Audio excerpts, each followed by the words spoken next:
Chers amis, la petite cuillère du Daf Fayomi pour le goûter. Nous sommes dans la 8e page, traité Brachot. Et comme on va essayer de le dire plusieurs fois, le Talmud de Bavel, babylonien, a été écrit il y a à peu près 1700 ans en arrière et qui est mélangé avec également beaucoup de savoir-vivre et des discussions qu'il y avait dans la yeshiva, ce qui sort des fois pour nous des règles et des halachot dans le Shulchan Aruch, ce qui est des fois aussi des bons conseils.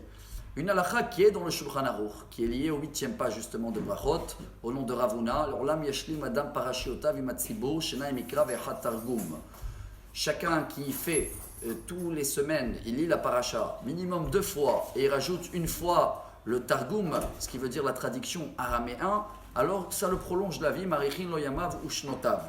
Mais c'est complémentaire avec des savoir-vivre pour avoir une longue vie et en bonne santé.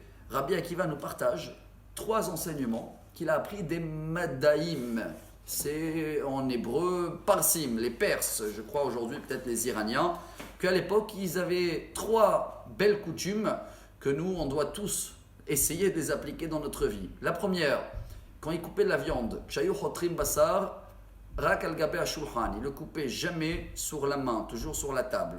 La Gemara elle amène 2 raisons. Un, c'est dangereux. Quand on coupe et on utilise un couteau pour couper des ingrédients dans la main, il y a un risque de couper la main. Et également, c'est beaucoup plus propre quand on ne touche pas avec les mains, mais ça on le sait. Le deuxième, chers amis, et celui-là, ça va être un peu dur, surtout pour les Européens ou les Français. S'il fallait s'embrasser, eux ils s'embrassaient que sur la main.